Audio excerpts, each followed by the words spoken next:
Triads are one of my favorite things to use. I use them every day and I use them every time I pick up a guitar. But what exactly are triads? So I'll tell you what they're not. Or at least I'll tell you what we're not going to be speaking about. A Chinese transnational organized crime syndicate based in Greater China and has outposts in various countries with significant overseas Chinese populations. Those are not the triads we're going to be speaking of today. We're going to be talking about musical triads. So let's jump right into it. What exactly is a triad? So if you play guitar or piano or have any kind of knowledge of guitar, you probably have seen this before. So this is our open C chord. Now essentially what a triad is that in its most basic form. So we have the prefix tri, which means three. There's a few different threes that we're utilizing here. A triad is a 3-note chord that's built in tertiary harmony, meaning we're building in thirds. So for example, a C major triad has C, E, and G. From C to E is a major third, and from C to G is a perfect fifth.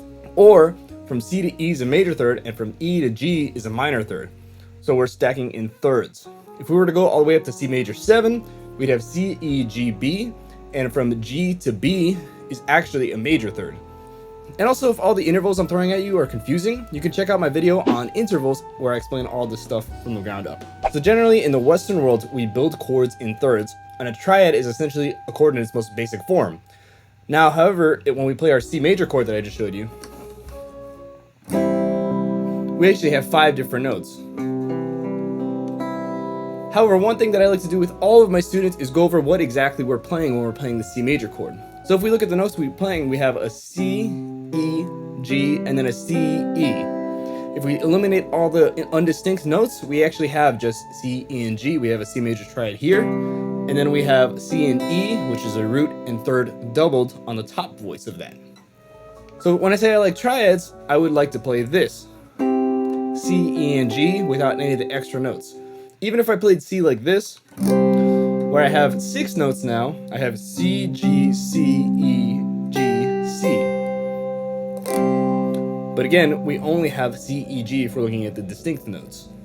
And in music, we really have 4 different types of triads. We have major, we have minor, we have augmented, and diminished. That being said, there's also other techniques you can use, like suspended triads and all this other stuff, but for simplicity's sake, there's only 4 main triads. And actually, in most modern pop music and rock music, you only see 2, which is major and minor.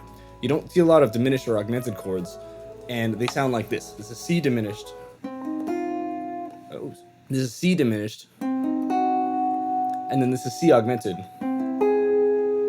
This one's kind of like the mystery chord. What's gonna happen? Where are we? Where's Scooby-Doo? But one popular application is, for example, we play like C, D minor, G, B diminished, then back to C. We have a really nice sound there. The diminished triads are really good at leading to another chord. If you want to know more on that, I actually have this video on diminished triad, but we're not going to jump too far into that today. But anyway, so really there's 2 ways to build triads. You can build them in thirds like we did in tertiary harmony, or you can look at the root, the third, and the fifth. Ultimately, they're the same thing, but it's 2 different perspectives on the same thing. So I said our major triad is C, E, and G.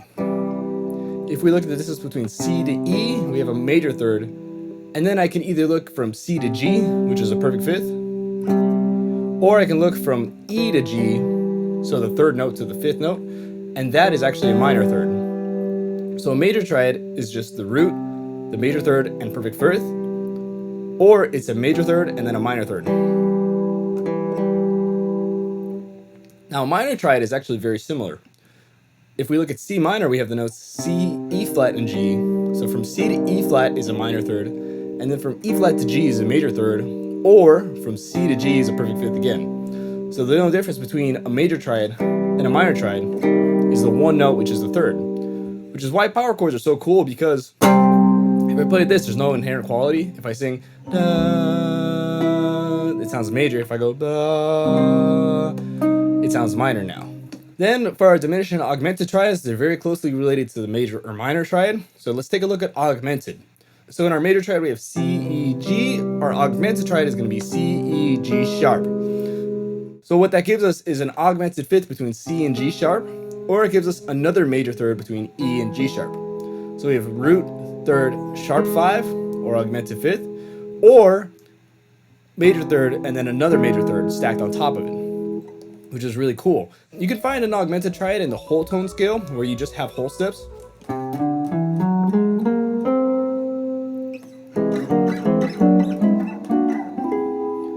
So if I played augmented triads going up in whole steps, we actually just get a whole tone scale harmonized in one. It's kind of cool. Anyway, then for our diminished triad, we have to take C minor, C, E flat, and G. I'm gonna actually bump it up an octave because I can't flatten this open string. So we have C, E flat, and G flat.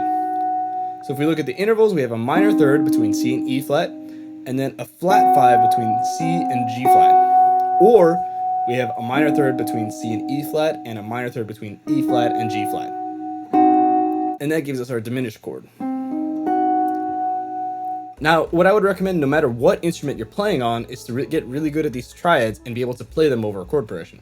For example, if I have a chord progression like G, C, A minor, D, be able to play the arpeggios of those triads. But if you're playing guitar or piano, don't just follow the shapes. Find out where to play it on the neck linearly. So for example, our first chord is G major, then we have C major, E minor, and then D. If I play it fast. And if you're a guitar player, I would also recommend you find out how to play all the triads on all the string sets. For example, here's our C major here. We also have it here, here, and here, or down here. I'm not going to go into that today because I don't want to scare the non-guitar players, but there's a link in the description of a PDF of all this stuff. And you can find all the closed triads on all the string sets, so you can play them all over the guitar. So those were closed triads. Now let's talk about open triads. So if you're familiar with how music works, Adam Neely says it's just squiggly vibrations or squiggly lines, something like that. But essentially, whenever I play this, you can even see the string vibrate. I don't know how good the zoom on my camera is, but I guess we'll see. But whenever you play a note on a guitar or anything, basically it's squiggly air. Squiggly air, that's the one. That was it. Now the way we get pitch is how fast that squiggly air is vibrating. So for example, if I'm playing something down here, the vibration is really slow. If I play something all the way up here, the vibration is really fast. So how we get pitch is based on the speed of the vibration. Now, what does this have to do with triads, you may be wondering? Well, essentially chords, triads, anything that's more than one note at the same time is multiple different squiggly airs happening at the same time. Now, what happens if we have two squiggly airs that are pretty low? Now I'm gonna grab my baritone guitar for a second. So the baritone guitar is gonna help us out because it goes lower than a regular guitar. I now have a B under the bass clef staff. So what I'm going to demonstrate is I'm going to play two squiggly airs that are really low in pitch. I'm going to play an E natural and an F natural, and I'm going to play it basically the lowest part of the guitar that I can. So essentially when I play E and an F all the way down, we get this. If I played a D major triad all the way down here, not too bad, but the thing is it's a little muddy. That's because these squiggly airs are vibrating so slowly that they're kind of rubbing against each other because they're not exactly rubbing at the same speed. One is moving a lot slower than the other. So then when you have two squiggly airs that are vibrating close to the same speed but not exactly, we get this dissonance. It's not as bad as if I played it all the way up here. That's not too bad, and in fact if I play a chord like this is C major 7 over E, and basically I have B and C right next to each other in the mid-range of the guitar. Since it's higher up, the difference in speed doesn't really make that much of a difference because it's happening so fast that our minds are not perceiving it, I think. Something like that. Anyway, so what does all this have to do with open triads? Well, essentially, the difference between open and closed triads is that closed triads stick within the span of an octave. So the distance between C and G is a fifth, and it's less than an octave. But what if I move this third, this E natural, up an octave? We now have an open triad. So an open triad exceeds the span of an octave. Now what this does is that it gives enough space to each note so that way the squiggly airs aren't too close to each other and they're not going to be mean to each other or they're not going to be dissonant. For example, if I played a C to D flat and I separated them by 2 octaves. That's a harsh interval, but it's not nearly as harsh as. So now we have our open triads. The same rules apply, and basically all you're going to do is take your thirds and bump them up an octave. So now we have C, G, E, root, 5th, and then we have what's called a 10th, which is just saying an octave above the third, but you wouldn't really see that in a chord symbol. You wouldn't be like C10, you just C major, and then you choose to voice it that way, or it'd be written out. Or maybe I guess you can write C open triad if whoever's writing the music is being really specific. But anyway, So that's the big idea behind open triads. And we have our same thing. We have C, C minor, C diminished, and then we have C augmented. And then if we move them to string sets, so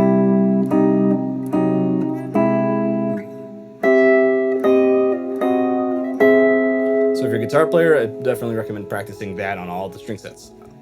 That's not written out, so you're gonna have to kind of figure it out. But anyway, you can do it. You have all the resources. Anyway, then we move on to the third topic I wanted to talk about, which is inversions.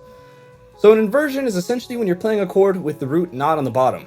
One common inversion that's used a lot unintentionally is C over E. Now, the reason why this is common is because on guitar, when you're playing the C open chord, which is the cowboy chord that everyone knows, you're supposed to skip the top string, you're supposed to skip the E string and play it starting the A string. But when you play all 6 strings, you now have an E, and E is lower than C, so now we're hearing things in the perspective of C. I talked about that in my video on what are modes, but you can jump into that if you want. When we have this, we have a different set of intervals from the bottom.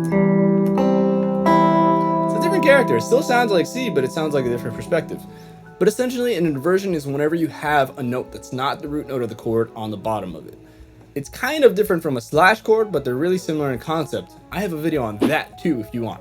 Wow, there's so much education on this channel, and there's so many videos I'm plugging today that you should drop a subscribe or whatever if you want to. You don't necessarily have to.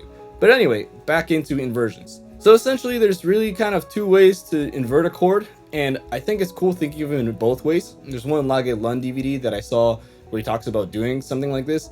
And if you're looking for more chords, I'd definitely recommend checking that out because it expanded my chord vocabulary so much. But anyway, let's take our C major triad. I'm going to play it up here. C, E, and G. So there's 2 ways to do it. We can take our C and bump it up an octave. So now we have E, G, C.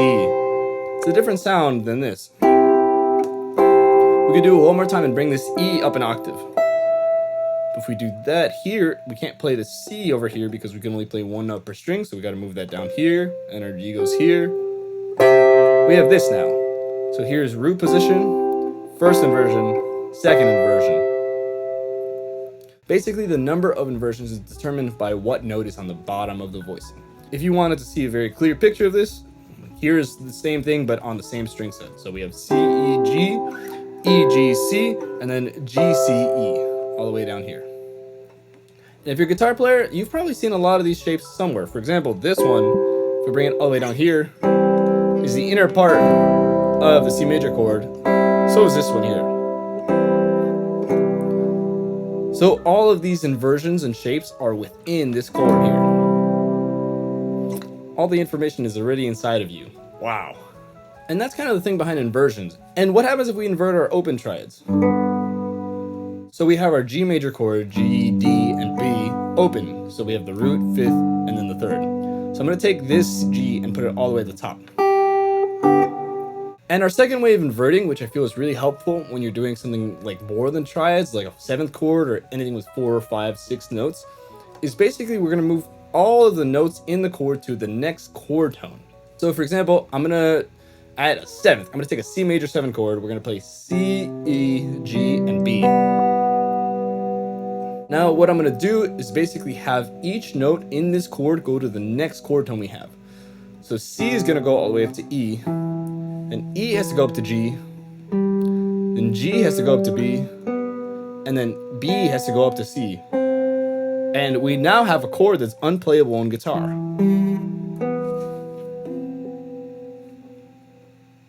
Yeah, that's it. Which is really cool. If you're playing piano, I'm happy you can play this. I cannot play this. Let's take an open triad. I'm going to take my G, B, D, and I'm going to put the 7th on top. I'm going to have this F sharp here. This chord is actually a drop 2 and 4 voicing. It's an open triad with a 7th on top. This one's a little easier to invert on guitar. So our G is going to go all the way up to our B. Our D is going to go all the way up to our F sharp. Our B is going to go all the way up to D. And then the F sharp only goes up a half step to G. So we have this chord. So now from here, so we have B, F sharp, D, and G. We can move all of those up to the next nearest chord tone. So for example, B goes up to D, F sharp goes to G, then our D goes up to F sharp, and then our G goes all the way up to B. So from this one voicing,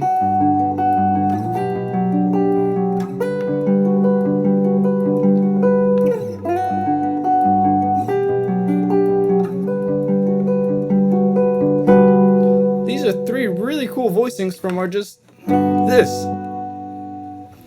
And notice, every time I change something, I'm just adding one thing. I'm changing one thing. But the idea is to keep on going and keep on adding more things. And then it gets more convoluted, but you get so many more options. It's a lot easier to approach music like this, one block at a time. I say this kind of a lot, but Legos, it's like building a house of Legos. You're putting one block at a time. You're not just throwing a whole foundation and throwing some stuff on top of it. But anyway, that's my whole spiel about triads. If you want to know more, actually the first lesson video I did ever is on open triads, so we have it that. And then I also have my second video, which is how to invert these said open triads. So you can go and see how much more cringe I was back then, even though I'm not super not cringe now. But anyway, I appreciate you watching. Thanks for sticking around. If you enjoyed it, like and subscribe. If not, it's okay. I'll see you in the next video. Thanks for sticking around. Take care.